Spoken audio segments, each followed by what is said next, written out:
Bonjour à tous et bienvenue dans ce 6h30. Les membres du gouvernement ont repris le travail après 2 semaines de vacances. Il s'est tenu à cet effet hier un conseil des ministres dirigé par le président de la République Alassane Ouattara. La dette intérieure, le coût de la vie, l'emploi jeune et bien d'autres sujets ont constitué le menu de ce conseil. La fièvre Ebola continue de faire de nombreuses victimes, notamment en Afrique de l'Ouest. On note à ce jour plus de 1900 décès causés par la maladie.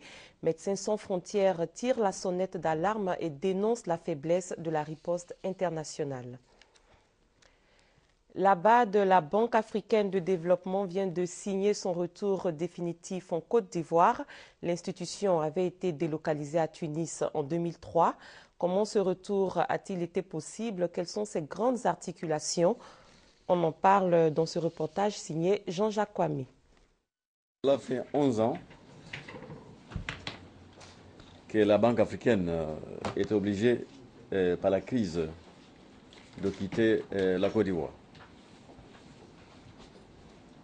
Aujourd'hui, la banque est officiellement de retour dans la capitale ivoirienne.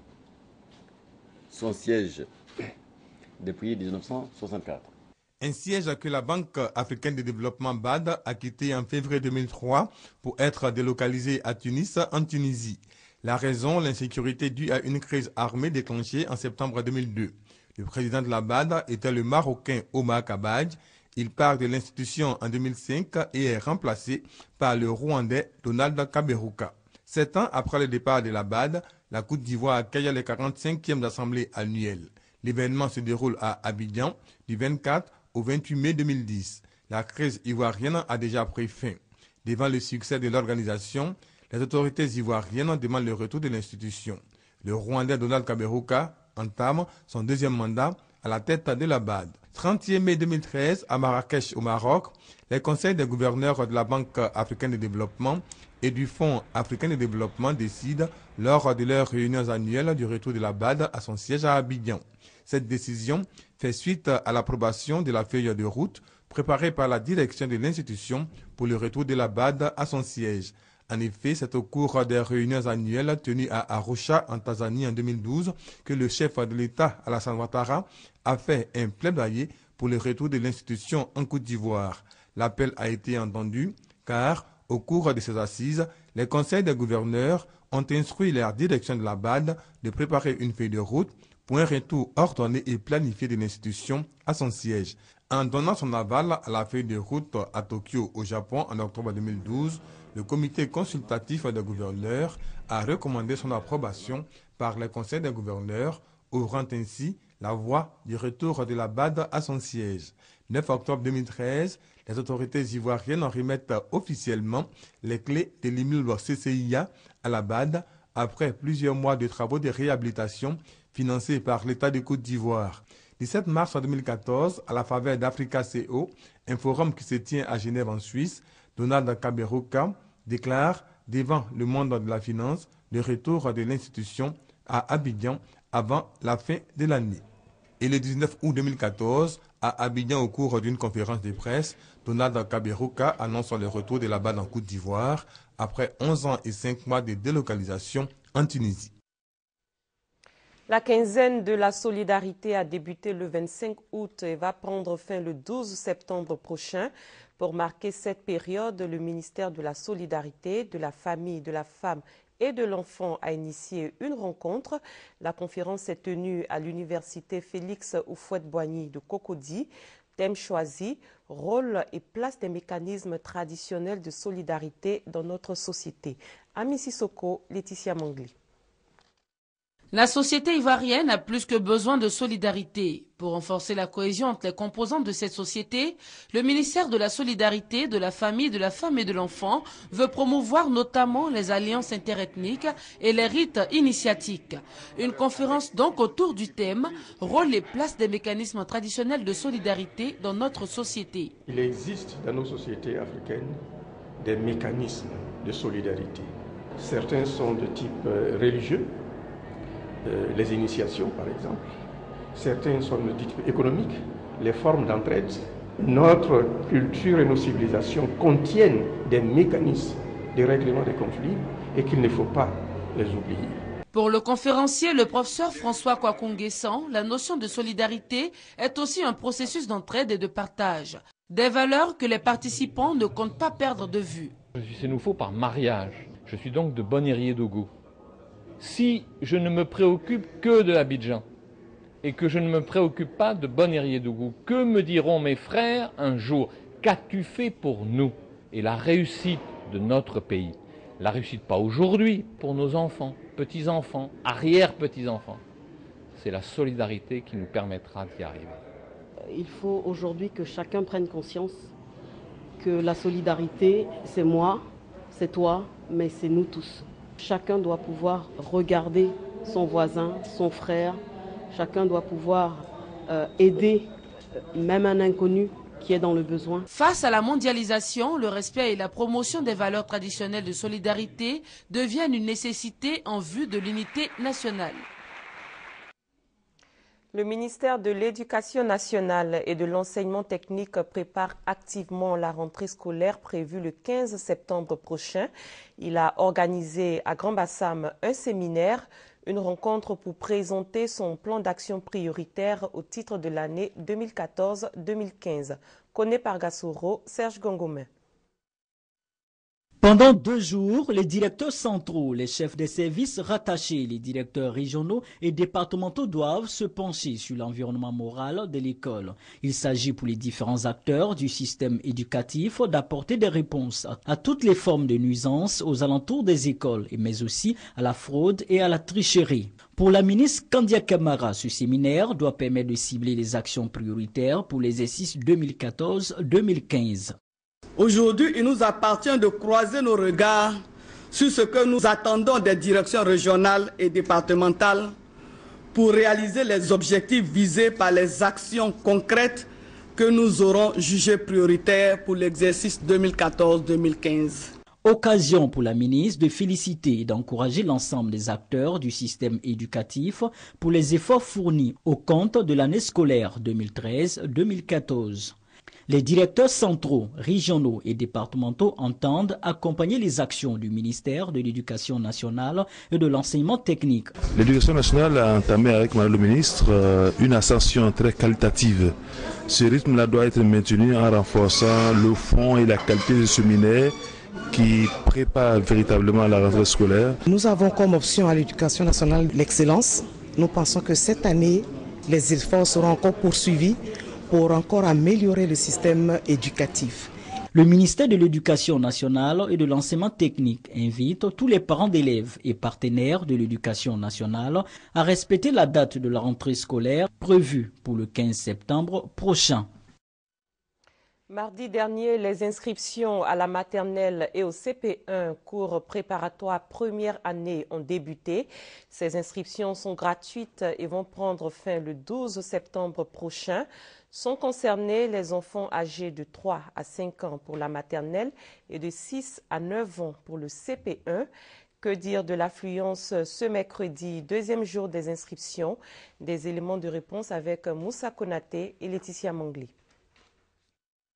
9h30 le mercredi 3 septembre, deuxième jour des inscriptions à la maternelle et au CP1 dans les écoles primaires publiques sur toute l'étendue du territoire ivoirien.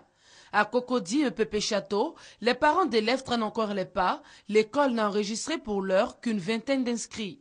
Il y a pratiquement 27 élèves inscrits. On avait aussi reçu la liste venant de la maternelle qui devait passer de façon automatique dans notre groupe scolaire ici. C'est encore timide puisque c'est pratiquement souvent les derniers jours que les parents se décident. Ils attendent souvent la rentrée. Dans la commune du Plateau, l'école primaire publique RAN n'est pas mieux lotie. Ici, les responsables d'établissement attendent en vain les parents d'élèves. Depuis hier, on a inscrit 5 élèves, du matin au soir. Et ce matin, on n'a rien reçu encore. On a eu la liste aussi de la maternelle, les enfants venant de la maternelle. Chaque année, c'est comme ça, ils traînent les pieds, c'est à la rentrée qu'ils viennent. Quand on veut qu'ils viennent pour qu'on puisse faire le travail maintenant, il ne faut pas que ça perturbe la rentrée. Parce qu'à la rentrée, il faut faire les cours, il faut inscrire, ça fait 2 travaux. Les gens ont pensé les anciens temps. Là où il faut avoir forcément l'argent pour aller à l'école, aller inscrire l'enfant. Les autres jours, ça ne se fait pas. C'est gratuit. Les inscriptions pour l'année scolaire 2014-2015 de la maternelle et du CP1 sont gratuites et concernent les enfants de 3 à 5 ans pour la maternelle et de 6 à 9 ans pour le CP1. Les parents ont donc jusqu'au 12 septembre prochain pour s'acquitter de cette obligation.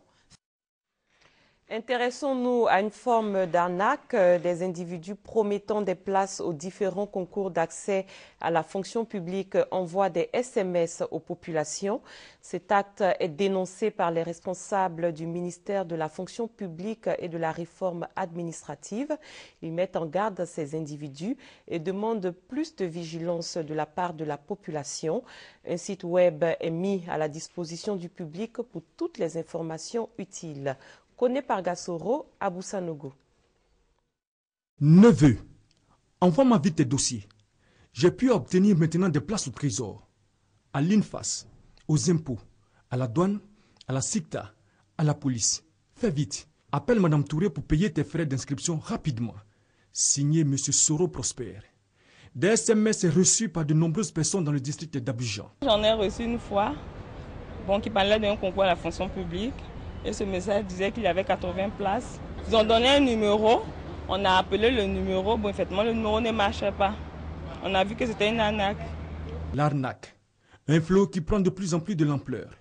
Depuis plusieurs semaines, des individus se présentant comme des agents du ministère de la fonction publique et de la réforme administrative font passer des messages concernant des places à vendre aux différents concours d'accès à la fonction publique. Je voudrais informer les Ivoiriens que tous ces SMS qu'ils reçoivent ne sont pas des SMS qui viennent du ministère de la fonction publique et de la réforme administrative. Pour le professeur Joseph Kodjis, des mesures sont prises en vue de mettre hors d'état de nuire ces délinquants. Il invite les populations à plus de vigilance avant de les rassurer des dispositions prises par les responsables du ministère pour éviter les éventuels cas de fraude à la fonction publique. Depuis un certain moment, nous avons mis en place un dispositif à travers le système intégré de gestion des fonctionnaires des agents de l'État, donc le SICFAE, qui est un système qui permet de contenir toutes sortes de fraudes. Aujourd'hui, on ne peut plus intégrer la fonction publique vraiment n'importe comment. Le ministère de la fonction publique et de la réforme administrative exhorte les populations à consulter le site web du ministère www.fonctionpublique.igouv.ci pour des informations supplémentaires. Parlons culture avec le lancement de la finale du Festival national Vacances Culture. L'événement se déroule à Bangourou, dans l'est de la Côte d'Ivoire. 92 groupes sont en compétition dans 12 disciplines, nous dit Franck Quadio. Dernier pas d'une répétition débutée depuis plusieurs semaines. Aziz, élève à Abengourou et son groupe engagé en danse urbaine pour Vacances Culture 2014 s'apprête à monter sur scène. Juste à côté, ce jeune styliste pose les dernières agrafes sur sa création. Ce premier modèle, j'ai appelé le modèle recyclage. Et le deuxième modèle, émergence. Les sachets, tout ce qui est jeté. C'est la dégradation de la nature. Et je l'ai pris, j'ai formé une tenue avec. Dans la cour, deux jeunes conteurs venus de Sassandra reprennent leur souffle après leur passage sur scène. Derrière elles, pour ne serait-ce qu'avoir l'empreinte de leur pas. Il fallait représenter tout ce qui est union, tout ce qui est solidarité, dans ce conte-là. Pendant ce temps, dans la salle, Aziz et ses amis sont face au public. Sentiment mitigé après la prestation.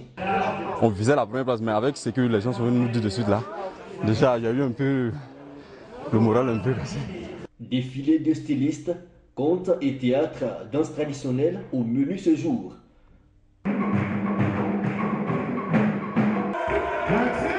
Loin de tout ce vacarme, dans l'enceinte de la mairie, des artistes plasticiens concentrés. Cette jeune fille manie le fer, un matériau qu'elle juge utile pour passer son message.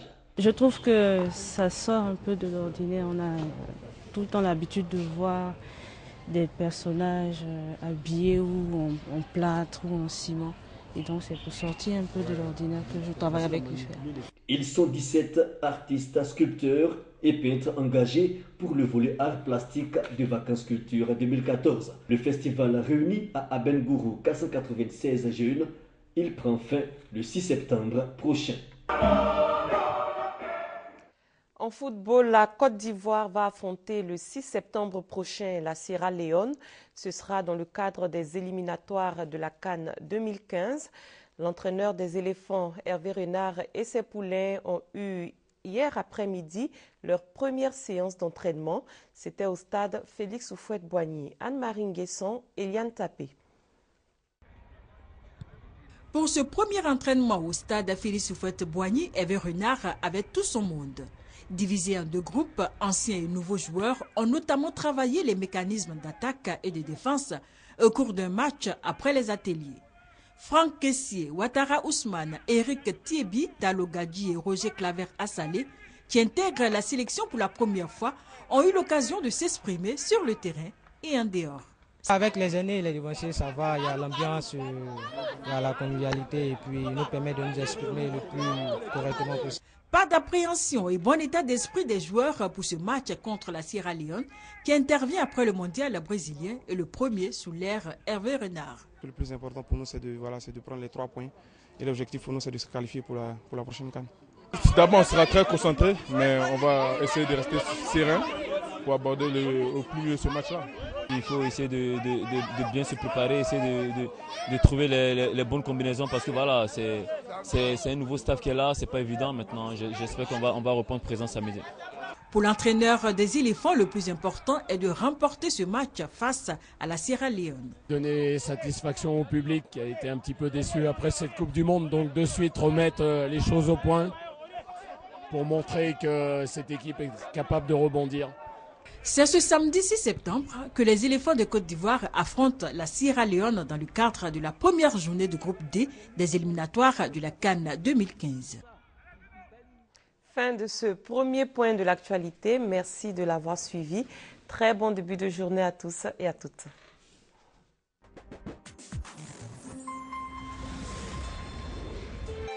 RTI 1, la chaîne qui rassemble.